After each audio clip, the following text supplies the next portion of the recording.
लपंडाव मालिकेच्या पुढील काही येणाऱ्या भागांचे अपडेट जाणून घेऊया आपल्या आजच्या या व्हिडिओमध्ये. चला तर मग प्रेक्षकांनो सुरुवात करूया आपल्या आजच्या या व्हिडिओला.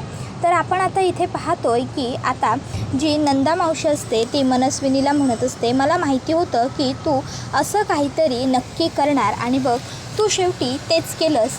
बघ तुला काय वाटलं होतं की माझ्याकडे काहीही पुरावा शिल्लक राहणार नाही का.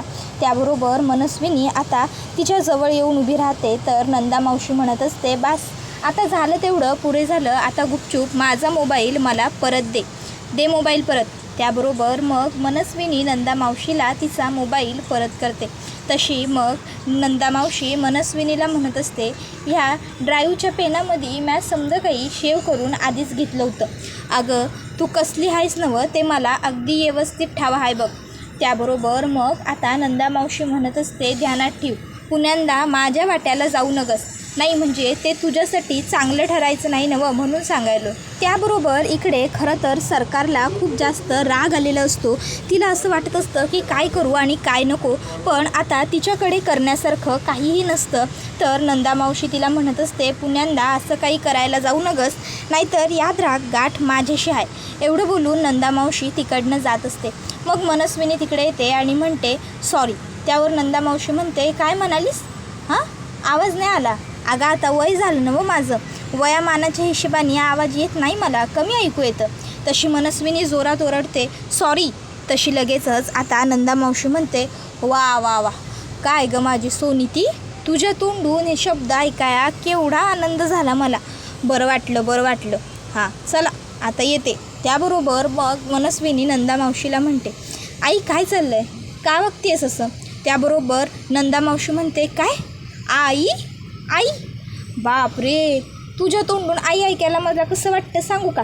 म्हणजे ते तमाशाचे फळ असतात की नाही, तिथं एकाएकीच अभंग चालू केल्यागत वाटतं तुझ्या तोंडून आई ऐकायचं म्हणल्यावर. बरोबर चांगलं आहे आई बोल पुढं बोल, काय बोलायचं आहे ते बोल. त्याबरोबर मग आता लगेचच मनस्विनी तिला म्हणत असते, आई अगं हे सगळं करून तुला काय मिळणार आहे. हे बघ आपण दोघींनीही एकीमेकीच्या विरोधात जाऊन नाही चालणार, त्यापेक्षा आपण दोघींनीही हात मिळवणी करूया.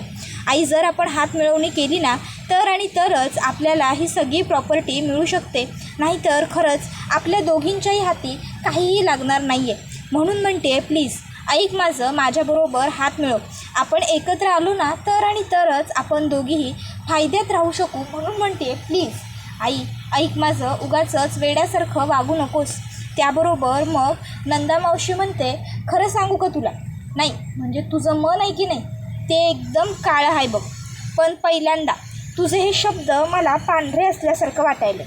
आता तू बोलायलास त्यात दम तर आहे. चल करू हात मिळवून घे, मंजूर आहे मला. आणि मग आता लगेचच नंदा आणि मनस्विनी एकीमेकीला हात मिळवतात. त्यानंतर आता दुसऱ्या दिवशी सखी आणि कुल्फी ह्या दोघीजणी बाजारात गेलेल्या असतात. आता सखी ही कुल्फीला म्हणत असते, कुल्फी चल बाळा पटापट, आणखीन घरी जाऊन आपल्याला खूप कामं आहेत. कुल्फी म्हणत असते, हो ग सखी दी मला माहिती आहे आज मदर्स डे आहे, त्याचीच कामं बोलत असशील ना तुला माहिती आहे का आज मदर्स डे आहे म्हणून मी आईसाठी फुलंसुद्धा घेतली आहेत. त्यावर सखी म्हणते, वा किती छान. त्याबरोबर कुल्फी म्हणते, सखी दी मला गोळा खायचा आहे, गोळा खाऊया. सखी म्हणते, कुल्फी बाळा उशीर होतोय, आत्ता नको, आपण पुन्हा कधीतरी खाऊ, आत्ता घरी चल प्लीज. त्याबरोबर कुल्फी हट्ट धरते की नाही मला गोळा हवा आहे आणि मला गोळा आत्ताच हवा आहे. सखी दी प्लीज नको ना गं बोलूस, प्लीज सखी दी प्लीज. सखी म्हणत असते, कुल्फी बाळा अगं खूप उशीर होईल आपल्याला घरी जायला, आधीच आपल्याला मार्केटमध्ये खरेदी करताच लेट झाला आहे, त्यात आणखीन उशीर नको ना व्हायला, चल आत्ता चल बरं, मग तू पुन्हा नंतर गोळा घे. कुल्फी म्हणते, नाही मला आत्ता गोळा हवा आहे सखी दी प्लीज. त्याबरोबर कबीर तिकडे बाईकवर बसलेला असतो. तो आता लगेचच म्हणू लागतो, उन्हाळ्याच्या दिवसात गोळा नाही म्हणणं म्हणजे पौर्णिमेच्या दिवशी अमावस्येचा चंद्र म्हणण्यासारखं आहे. त्याबरोबर मग आता सखी म्हणते, कुल्फी आता तर गोळा अजिबात घ्यायचा नाही, चल माझ्याबरोबर. आता सखी कुल्फीला चल माझ्याबरोबर असं म्हटल्यावर कबीर आता कुल्फीला म्हणत असतो, कुल्फी गोळा खाणं ते सुद्धा गरमीच्या दिवसात चांगली गोष्ट आहे. आणि मग लगेचच तो कुल्फीकडे येतो आणि कुल्फीला म्हणत असतो, तुला माहिती आहे का गरमीच्या दिवशी गोळा खायला किती छान वाटतं ते. त्याबरोबर मग आता लगेचच सखी ही कुल्फीला म्हणत असते, कुल्फी चल बाळा, मी उशीर होतोय म्हटलं ना, चल आपण नंतर खाऊ कधीतरी गोळा. त्याबरोबर त्या ठिकाणी कबीर येतो. कुल्फी म्हणते, अरे जिजू तू इकडे. त्याबरोबर मग कबीर म्हणतो, हो मी इकडे, तुला गोळा खायचा आहे ना. त्यावर मग ती म्हणते, हो जिजू पण तू इकडे काय करतोयस. त्यावर तो म्हणतो, काही नाही, थंडावा शोधतो ह्या गरमीच्या दिवसात. त्यावर कुल्फी म्हणते, म्हणजे तू पण गोळा खायला आला आहेस. त्यावर कबीर म्हणतो, हो गोळाच खायला आलो आहे मी सुद्धा, चल घेऊया मग गोळा. त्याबरोबर कुल्फी म्हणते, हो चालेल ना जिजू, घे गोळा. त्याबरोबर मग आता लगेचच कबीर हा म्हणत असतो, कुल्फी माझ्या माणसांसाठी मी माझ्या हाताने गोळा बनवतो काय. त्याबरोबर आता सखी कबीरला म्हणते, पण मी गोळा खाणारच नाही आहे. तसा लगेचच कबीर हा कुल्फीला म्हणतो, कुल्फी बाळा मी तुझ्याबद्दल बोलतो आहे, मी तुझ्यासाठी माझ्या स्वतःच्या हाताने गोळा बनवतो. आणि लगेचच आता तो सखीच्या मागून येतो आणि कुल्फीसाठी गोळा बनवायला उभा राहतो. गोळा बनवत असताना कबीर आता म्हणत असतो, कुल्फी तुला माहिती आहे का, गोळा खाणं म्हणजे केवढी चांगली गोष्ट आहे. ते गोळा खाल्ला ना उन्हाळ्याच्या दिवसातून की कसं गारगार वाटतं, छान वाटतं. तर आता इकडे गोळा बनवणारा दादा म्हणत असतो, अहो भैया तुम्ही. त्याबरोबर कबीर म्हणतो, अहो दादा ठीक आहे, हो करतो मी, त्यात काय एवढं. तुम्ही आता दिवसभर एवढा बर्फ किसून किसून दमला असाल, जरा राहा उभे, तेवढा वेळ मी किसतो काय. आणि मग कबीर हा आता बर्फ किसायला घेतो. कबीर आता कुल्फीबरोबर बोलत असतो. तो कुल्फीला विचारतो, कुल्फी मला सांग, जर तुला कोणी असाच बर्फ खायला दिला तर तू खाशील का गं, तुला आवडेल का. त्यावर कुल्फी म्हणते, नाही रे जिजू, कसा लागेल तो. त्यावर कबीर म्हणतो, बरोबर, पण जर तोच बर्फ तुला कुणी किसून दिला तर. त्यावर कुल्फी म्हणते, मग तो छान लागेल. कबीर म्हणतो, बरोबर. मग माणसाच्या रागाचं सुद्धा तसंच असतं. तो राग असा कडक कणखर असतो, मग आपल्याला त्याला असा किसून मऊसूद बनवावा लागतो. मग तो राग असा मऊसूद झाल्याच्या नंतर त्याला असा व्यवस्थित साच्यात भरावा लागतो. त्यानंतर मग त्या साच्याला व्यवस्थित पकडून त्याला अंजारायला गोंजारायला लागतं. आता ते दोन गुंड असतात आणि ते एका जागी बसलेले असतात. ते आता कबीर हा सखीला आणि कुल्फीला जे सांगतोय ते ऐकत असतात आणि त्यांची नजर फक्त सखीवरती खिळून असते. ते सखीकडे वाईट नजरेने बघत असतात, पण सखी आणि कबीर दोघांनाही ही गोष्ट माहीत नसते. आता मग कबीर सखीला आणि कुल्फीला बरोबर गोळ्याचं महत्त्व सांगत असतो. खरं तर तो सखीला राग वितळवायचा कसा ते सांगत असतो, पण कुल्फीच्या मार्फत तो सखीशी बोलत असतो. आता ते दोघं बोलत असतानाच तिकडे मध्येच ते गुंड सखीची छेड काढतात. गरमी खूप जास्त वाढली आहे, थंडावा हवाय, जरा थंडावा. त्याबरोबर कबीरला आठवतं, मागच्या वेळी जेव्हा ते फिरायला गेले होते तेव्हा सखी त्याला म्हणाली होती, मला वाटलं होतं ते गुंड माझी छेड काढतायत, मग तू त्यांना पिक्चरमधल्या हिरोसारखं डिशूम करशील, पण तू तर तसं काही केलं नाही. कबीर म्हणतो, सखी मॅडम तुम्हाला आठवतं आहे का, मागे आपण फिरायला गेलो होतो तेव्हा. त्यावर सखी म्हणते, मी काहीच विसरत नाही, माझं सगळं लक्षात राहतं. कबीर म्हणतो, ठीक आहे, राहतं ना लक्षात, मग तुमच्या त्या प्रश्नाचं उत्तर मी तुम्हाला आज देतो. आणि त्यानंतर मग कबीर आता ताबडतोब त्या गुंडांकडे येतो. त्यांना तो विचारतो, काय फार गरम होतं आहे का तुम्हाला. त्यावर ते गुंड होकार देतात. आता त्यांनी होकार दिल्याच्यानंतर मग कबीर हा आता त्यांना मारायला सुरुवात करतो. आता ते गुंड म्हणत असतात की तू आमची गरमी कमी करणार का. त्यावर कबीर म्हणतो, बघूया ना. आणि त्यानंतर मग आता जोरदार जबरदस्त मारामारी झालेली असते. कबीर दोघांना कुत्र्यासारखं कुटत असतो आणि आता आजूबाजूला लोक जमा झालेली असतात. एकाच्या तर तोंडातून रक्त वाहतं आणि आता ती दोघंही जणं घाबरतात. त्याबरोबर कबीर इकडे त्यांना मारत असतो. कबीर मारत असताना इकडे आता कुल्फी ही घाबरलेली असते, तर सखीलासुद्धा टेन्शन आलेलं असतं. मग आता सखीला कबीरची काळजीसुद्धा तितकीच वाटत असते. आणि मग त्यानंतर आता त्या गुंडांना कबीर इतका धुतो की शेवटी ते गुंड खाली पडतात आणि हार मानतात. त्यानंतर मग ते आता सखीची माफी मागतात, म्हणजेच सखीसमोर हात जोडतात आणि तिकडनं थेट पळून जातात. आता ते गुंड पळून गेलेले असतात आणि ते पळून गेल्याच्या नंतर मग आसपास जी लोक जमा झालेली असतात ती सगळीच हे सगळं बघून खुश होतात. तर आता सगळी लोक मोठमोठ्याने कबीरच्यासाठी टाळ्या वाजवतात. सखी आणि कुल्फी ह्या दोघीजणी कबीरकडे आश्चर्यचकित होऊन बघत राहतात. मग कबीर पुढे सखीकडे येतो आणि मग आता तो सखीकडे येतो आणि सखीला म्हणत असतो, बघितलंत ना, मिळालं प्रश्नाचं उत्तर. माझ्या माणसांना जर कोणी त्रास देण्याचा प्रयत्न केला, कबीरचं ऐकलं नाही, तर मग कबीर कान्हाच्या स्टाईलने त्यांना चांगलं धुवून काढतो. त्याबरोबर आता कबीरने हे असं म्हटल्याबरोबर मग सखी म्हणत असते, काय ना कबीर, विश्वास हा काचेप्रमाणे असतो, फुटला की फुटला. आणि माझं तुझ्या बाबतीत तेच घडलं आहे. आता माझा तुझ्यावरती विश्वास उरलेला नाही आहे. कबीर असो किंवा कान्हा, शेवटी आहे तर खोटारडाच ना, हे माझ्या मनामध्ये राहिलं आहे. त्यामुळे आता तू माझ्यासाठी अगदी कितीही काहीही केलंस ना, तरीही त्या गोष्टींचा अगदी काहीही उपयोग होणार नाही आहे. त्यामुळे प्लीज आता तू काहीच करू नकोस. असो कुल्फी, बाळा चल, उशीर होतो आहे आपल्याला, असं म्हणत सखी आता कुल्फीचा तो गोळ्याचा ग्लास तिथेच ठेवते आणि आता त्या दोघीही जणी तिकडनं जायला निघतात. आता इकडे कबीरला सखी जे बोलते ते आठवतं. सखीने त्याला सांगितलं आहे, कबीर, विश्वास हा काचेप्रमाणे असतो आणि माझा विश्वास तुटला आहे. त्यामुळे आता पुन्हा मी तुझ्यावरती विश्वास नाही ठेवू शकणार. त्यामुळे प्लीज. त्यानंतर मग आता सखी आणि कुल्फी तिकडनं गेल्यावर कबीर मात्र तिथेच उभा असतो. कबीरला काहीही सुचत नसतं काय बोलावं किंवा काय. तर दुसऱ्या बाजूला अर्पिता ही स्वयंपाकघरात काम करत असते. इतक्यात तिच्याकडे कबीर येतो. कबीर तिकडे आल्यावर मग अर्पिता ही कबीरकडे बघणार, इतक्यातच कबीर तिचे डोळे झाकतो. तर आता अर्पिता म्हणते, कबीर तू आहेस ना? कबीर सोड बरं, अरे मला कामं आहेत खूप, सोड बरं कबीर माझे डोळे. त्याबरोबर मग कबीर हा म्हणत असतो, आई कसं ओळखतेस गं बरोबर? त्यावर मग ती म्हणते, अरे मुलगा आहेस तू माझा. त्यानंतर कबीर म्हणतो, बरं आई आता तू माझ्याबरोबर बाहेर चल, तू आराम कर. त्यावर ती म्हणते, अरे पण मला काम. त्यावर कबीर म्हणतो, आई काम करणं बाद झालं, तू काय एवढ्या वर्षांची कसर आता एकदम भरून काढणार आहेस का कामाच्या बाबतीत? चल चल चल बाहेर चल चल. आणि मग तो आईला घेऊन बाहेर जातो. तर दुसऱ्या बाजूला इकडे वेदूने सखीसाठी गजरा आणलेला असतो आणि आता ती तो गजरा सखीला देते. सखीला ती म्हणत असते, सखीताई हे घ्या ना तुमच्यासाठी. त्याबरोबर सखी म्हणते, वा गजरा, मला गजरा केसात माळायला खूप आवडतं.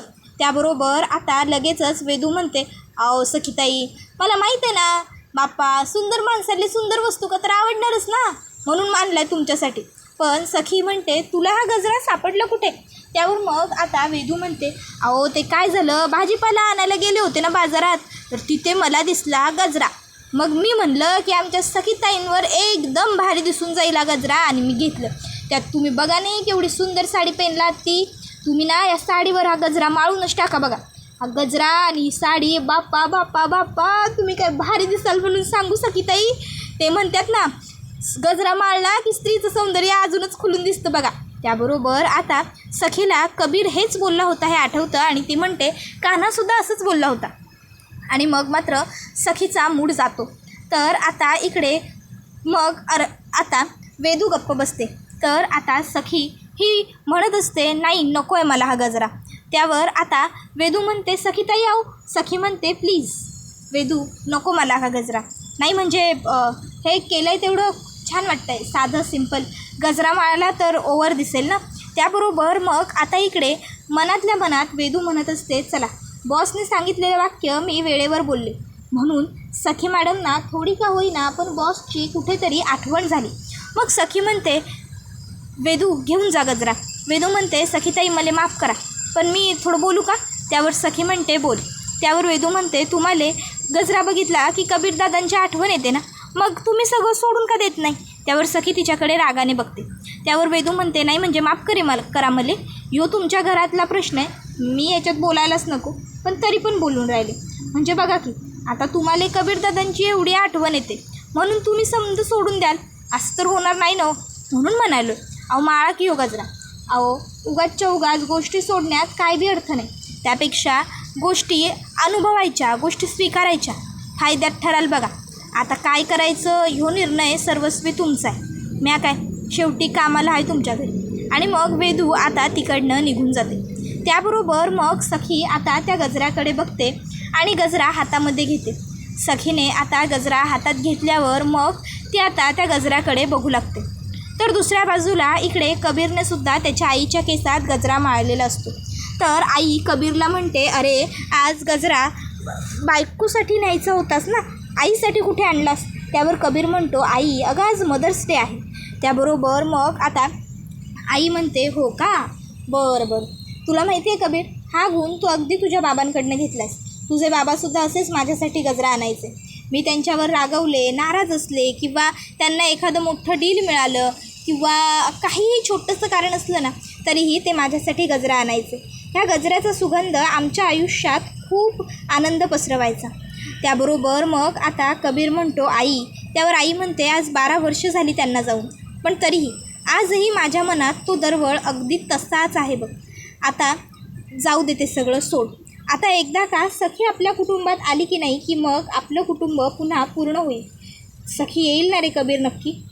त्याबरोबर कबीर म्हणतो हो आई, येईल ना, नक्की येईल. त्यावर मग आता अर्पिता म्हणत असते कबीर मला तिचं हळदी कुंकू करायचं आहे, मला तिचं खूप कौतुक करायचं आहे, मला तिचे लाड करायचं आहे. त्यावर कबीर म्हणत असतो की आई काळजी करू नको, मी आहे ना, मी सांगितलं आहे ना तुला, नक्की येईल सखी आपल्या घरी.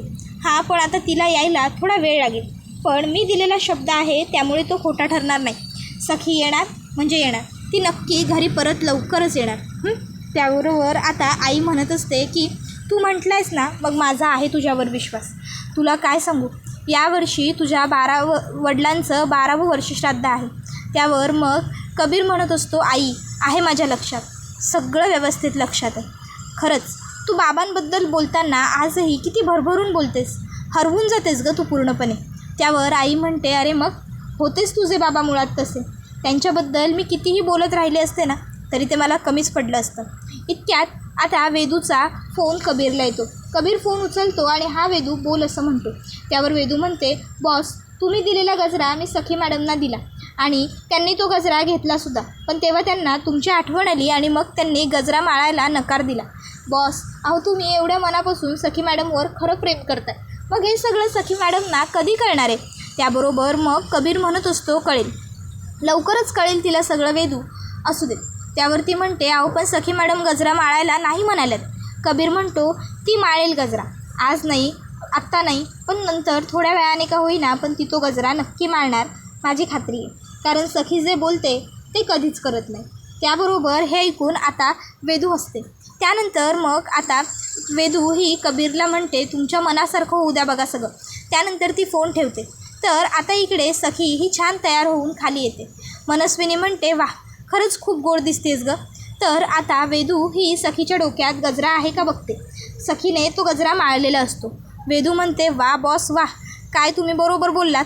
त्याबरोबर मग आता लगेचच इकडे मनस्विनी म्हणू लागते सखी खरंच खूप खूप गोड दिसतेस तू आज. त्यावर सखी म्हणते आई तूसुद्धा खूप छान दिसतेस. तुला माहिती आहे मी कितीतरी वर्षांनी मदर्स डे सेलिब्रेट करणार आहे आणि मी म्हणून खूप खूप खुश आहे. नाहीतर गेली कितीतरी वर्ष हा दिवस म्हणजे माझ्यासाठी तर फक्त एवढं बोलून सखी गप्प बसते. त्याबरोबर मनस्विनी म्हणते सखी जाऊ देत ना, आता पुन्हा त्या कटू आठवणी नको. आता झालं आहे ना आपलं सगळं छान, मग कशाला उगाच तू पुन्हा तेच तेच बोलतेस. त्याबरोबर इकडे किरण म्हणतो काय 12व्याच्या दिवशी आपण त्या मनस्विनीला एक्सपोज करायचं. कबीर तुला काय हे सगळं सोपं वाटतं आहे का? हे बघ असं काही होऊ शकत नाही आहे. अरे आपल्याकडे काहीच पुरावे नाही आहेत. त्या डोळ्यांच्या जीवावरती आपण हवेत 3 मारले असते, पण ते डोळेसुद्धा त्या मनस्विनीने आता कायमचे ब्राऊन करून घेतलेत. त्यात जर खऱ्या तेजस्विनी मॅडम जिवंत असत्या तर काहीतरी मार्ग होता, पण त्यासुद्धा आता जिवंत नाही आहेत. मग कसं करणार आहोत हे सगळं आपण. त्याबरोबर मग कबीर चिडतो आणि म्हणतो किरण अशक्य असं काही या जगात नसतं, सगळं शक्य आहे, सगळं समजलं ना. कमी पडत असतील तर ते कुठेतरी आपले प्रयत्न कमी पडतात आणि आपण उगाचच्या उगाच दोष देत बसतो की हे करू शकत नाही, आपण ते करू शकत नाही. आपण सगळं करू शकतो, समजलं ना. आणि मी ठरवलं आहे की मी त्या सरकारला एक्सपोज करणार म्हणजे करणारच. मग जर त्यामध्ये तू माझ्यासोबत असशील तर तुझ्यासोबत, आणि जर तू माझ्यासोबत नसशील तर तुझ्याशिवाय. कारण काय आहे ना, शेवटी सत्य हे अटळ असतं आणि त्यामुळे सत्य हे उशिरा का होईना पण नक्की बाहेर येतच. त्याबरोबर मग आता किरण म्हणतो कबीर प्लीज शांत हो. अरे आजपर्यंत कधीतरी असं झालं आहे का मी तुझ्यासोबत नाही आहे म्हणून? तुला एवढा विश्वास आहे ना तर मी सुद्धा आहे तुझ्याबरोबर. मलासुद्धा खात्री आहे की नक्की सगळं तू बोलतो आहेस तसंच घडेल आणि आपल्या हाती काहीतरी पुरावा लागेल, मग तर झालं. प्लीज शांत हो. कबीर म्हणतो बघशीलच लवकरात लवकर काहीही झालं तरी मी या सरकारला एक्सपोज करणार म्हणजे करणार आणि सखीचं माझं खरं प्रेम मिळवणार. काहीही झालं तरी सखीपासून मी दूर जाणार नाही जाणार मी दूर. त्यानंतर मग आता सखी म्हणते काय मग तेजस्विनी कामत कामत एम्पायरची राणी व्हायला तयार आहात ना? त्याबरोबर मनस्विनी तिच्याकडे बघत असते. दुसऱ्या बाजूला गौतम काका प्रार्थना करत असतो की बाबा तुमची कृपा दाखवा आणि आता सगळं व्यवस्थित होऊ द्या. आता तरी चमत्कार घडवा बाबा आणि खोट्यारड्यापणावरचा पडदा उठू द्या. सत्य समोर येऊ द्या बाबा, सत्य समोर येऊ द्या. तर दुसऱ्या बाजूला आता मनस्विनी ही उठून उभी राहिलेली असते. तर इकडे कबीर ठरवतो की आता मी सगळं सत्य सखीसमोर 12व्याच्या दिवशीच आणणार. त्याबरोबर हा व्हिडिओ इथेच संपतो. व्हिडिओ आवडला असेल तर व्हिडिओला लाईक करा. चॅनलवर नवीन असाल तर चॅनलला सबस्क्राईब करा आणि बेल आयकॉन आठवणीने प्रेस करा, जेणेकरून तुम्हाला पुढच्या प्रत्येक व्हिडिओचं नोटिफिकेशन मिळत जाईल आणि सर्व व्हिडिओंचा आनंद हा अगदी उत्तम पद्धतीने घेतील. चला तर मग प्रेक्षकांनो, आजच्या पुरतं इथेच थांबूया. पुढचा व्हिडिओ येईपर्यंत या व्हिडिओचा आनंद घेत राहा.